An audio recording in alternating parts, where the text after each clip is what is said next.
Hi, ഞാനിന്നൊരു traditional റെസിപ്പിയുമായിട്ടാണ് വന്നിരിക്കുന്നത്. എന്താണെന്നല്ലേ, ചേമ്പസ്ത്രം. അപ്പം നമ്മൾ പഴയ കാലത്തൊക്കെ ആണെങ്കിൽ ഇത് കഞ്ഞിയുടെ കൂടെയാണ് ഈ അസ്ത്രമൊക്കെ ഉണ്ടാക്കിക്കൊണ്ടിരുന്നത്. സ്ഥലകാല വ്യത്യാസം അനുസരിച്ച് ഈ അസ്ത്രം ഉണ്ടാക്കുന്നതിൽ ചെറിയ വ്യത്യാസങ്ങളൊക്കെ വരും. ചിലയിടത്ത് തൈര് ചേർക്കും, ചിലയിടത്ത് തൈര് ചേർക്കത്തില്ല. അപ്പം തൈര് ചേർത്ത് എങ്ങനെയാണ് ഇത് ഉണ്ടാക്കുന്നതെന്ന് നമുക്ക് നോക്കാം. വളരെ ടേസ്റ്റിയുമാണ്, വളരെ ഹെൽത്തിയുമാണ്. അപ്പോൾ ഇതെങ്ങനെയാണ് ഉണ്ടാക്കുന്നതെന്ന് നമുക്ക് നോക്കാം. അപ്പം നമുക്ക് ചേമ്പസ്ത്രം വെക്കാൻ തുടങ്ങാം.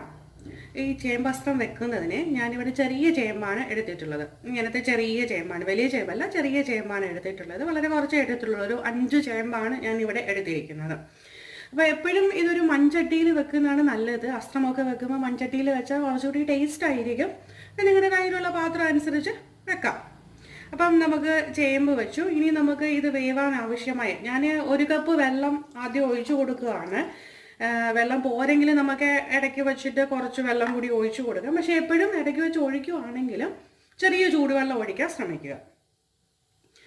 ഇനി നമുക്ക് ഇതിനകത്തേക്ക് ഒരു 1/4 ടീസ്പൂൺ ഇത്രയും മഞ്ഞൾപ്പൊടി ഇട്ട് കൊടുക്കാം.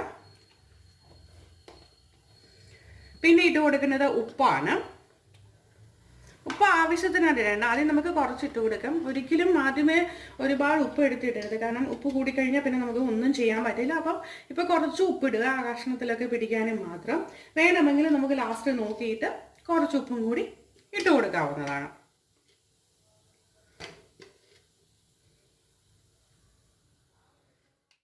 ഇനി ഇട്ട് കൊടുക്കുന്നത് കാശ്മീരി ചില്ലി പൗഡറാണ്. ഈ അസ്ത്രത്തിന് വലിയ എരിയൊന്നും ഉള്ള ഒരു കറിയല്ല, അപ്പോൾ അതുകൊണ്ടൊരു കളറിന് വേണ്ടിയിട്ട് നമുക്കൊരു 1/2 ടീസ്പൂൺ കാശ്മീരി ചില്ലി പൗഡർ ഇട്ട് കൊടുക്കാം.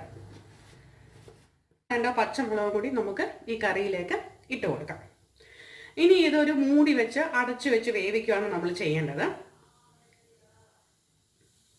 നല്ലവണ്ണം ഒന്ന് മിക്സ് ചെയ്ത് കൊടുത്തിട്ട് നമുക്ക് മൂടി വെച്ച് വേവിക്കാം. അപ്പോൾ ഇതിന് വെള്ളം വറ്റാതെ നമ്മൾ ശ്രദ്ധിക്കണം. പിന്നെ വെള്ളം ആവശ്യമുണ്ടെങ്കിലും ഇടയ്ക്ക് ചെറിയ വെള്ളം ഒഴിച്ചു കൊടുക്കണം. എന്തായാലും അതവിടെ ഇരുന്ന് വേവട്ടെ. അപ്പം ആണെങ്കിൽ ചില സ്ഥലങ്ങളിൽ അസ്ത്രം വെക്കുമ്പം അതിൽ തൈര് ചേർക്കാറില്ല.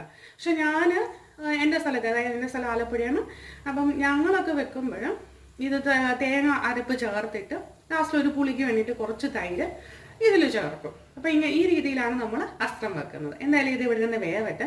ഏകദേശം ഒരു 10 മുതൽ 15 മിനിറ്റ് വരെ വേവുണ്ട്. അത് നമ്മുടെ കയ്യിലിരിക്കുന്ന ചേമ്പിൻ്റെ അനുസരിച്ചിരിക്കും. എന്തായാലും ചേമ്പ് നല്ലതുപോലെ വേവണം. അപ്പോൾ വേവുന്നിടം വരെ നമുക്ക് വെയിറ്റ് ചെയ്യാം. നമുക്കിത് വെന്തോ ഒന്ന് തുറന്ന് നോക്കാം. ഇടയ്ക്കിടയ്ക്ക് വെള്ളം വറ്റിയോ അടുക്കി പിടിക്കുന്നുണ്ടോ എന്നുള്ളത് നോക്കണം. ഇതിപ്പം നോക്കുമ്പോൾ ഏകദേശം വെന്തിട്ടുണ്ട്.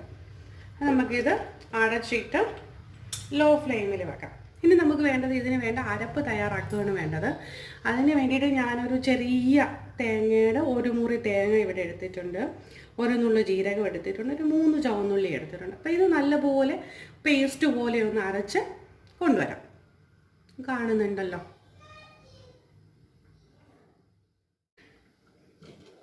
നമുക്കിതിൻ്റെ അടപ്പ് തുറന്നിട്ട് ഇനി ഇതിലേക്ക് അരപ്പ് ചേർക്കാം. നല്ലോണം ചേമ്പൊക്കെ വെന്ത് കഴിഞ്ഞു. അപ്പോൾ നമുക്കിതിലേക്ക് അരപ്പ് ചേർത്തിട്ട് ഇളക്കി കൊടുക്കാം.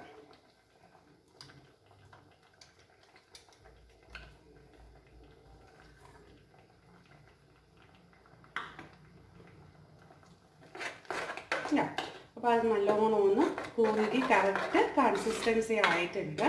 ഇനിയും അടച്ച് ഒരു 5 മിനിറ്റ് കൂടെ വെക്കണം, കാരണം എന്നാൽ മാത്രമേ അതിൻ്റെ ആ തേങ്ങയുടെ പച്ചച്ചുവയൊക്കെ മാറത്തുള്ളൂ. ഏറ്റവും ലാസ്റ്റ് നമുക്ക് ഇതിനകത്ത് തൈര് ചേർക്കാം. അപ്പോൾ അടച്ചു വെച്ച് ഒരു 5 മിനിറ്റ് കൂടെ ഒന്ന് വേവട്ടെ. അപ്പോഴത്തേക്ക് ആ തേങ്ങയുടെ ഇതൊക്കെ മാറിക്കിട്ടും. നമുക്ക് തുറന്ന് നോക്കാം. നന്നായിട്ട് ഇളക്കിയിട്ട് ഈ സമയത്ത് ഇതിന് ഉപ്പൊന്ന് നോക്കണം കേട്ടോ. ഉപ്പ് എങ്ങനെയുണ്ടെന്ന് ഞാനൊന്ന് നോക്കട്ടെ. ഉപ്പുണ്ട്, എന്നാലും ഒരു ലേശം ഉപ്പൂടെ വേണം, കാരണം നമ്മളിനി തൈര് കൂടെ ചേർക്കുന്നുണ്ട്. തൈര് കൂടെ ചേർത്തിട്ട് ഒന്നുകൂടെ ഉപ്പ് നോക്കാം നമുക്ക്. അപ്പം ഞാൻ ഇത്രയും ഉപ്പൂടെ ഇട്ട് കൊടുക്കുകയാണ്. ഏരിയൊക്കെ കറക്റ്റാണ്. നന്നായിട്ട് ഇളക്കി കൊടുക്കാം. ഇനി ഇതിലേക്ക് നമ്മൾ തൈര് ചേർത്ത് കൊടുക്കണം. ഞാൻ ഏകദേശം ഒരു 3/4 കപ്പ് തൈരാണ് ഇതിലേക്ക് ചേർക്കുന്നത്. തൈര് നല്ല ചെറിയൊരു പുളിയുള്ള തൈര്, ഒരു പുളിക്ക് വേണ്ടിയിട്ടാണ് നമ്മൾ ഇതിനകത്ത് ചേർക്കുന്നത്. ഒന്ന് ഇളക്കി കൊടുത്തിട്ട് തടവി കൊടുക്കുക.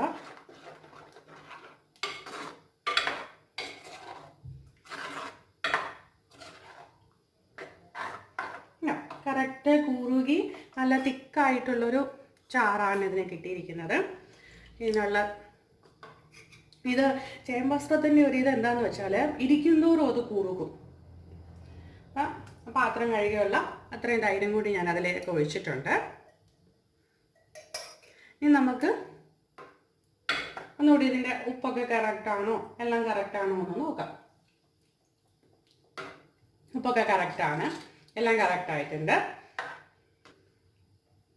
അപ്പോൾ ഒരു 2 മിനിറ്റ് ഇരിക്കട്ടെ.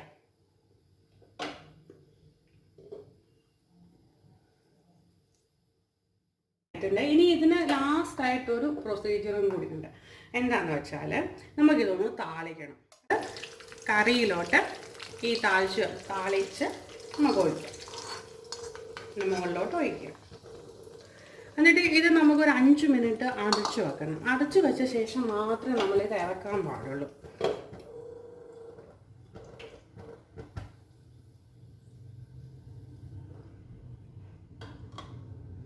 അങ്ങനെ നമ്മുടെ ടേസ്റ്റി ആയിട്ടുള്ള ചേമ്പാസ്ത്രം ഇവിടെ റെഡി ആയി കഴിഞ്ഞു. പണ്ടൊക്കെ ഇത് രാവിലെ കഞ്ഞിയുടെ കൂടെയാണ് കഴിക്കുന്നത്.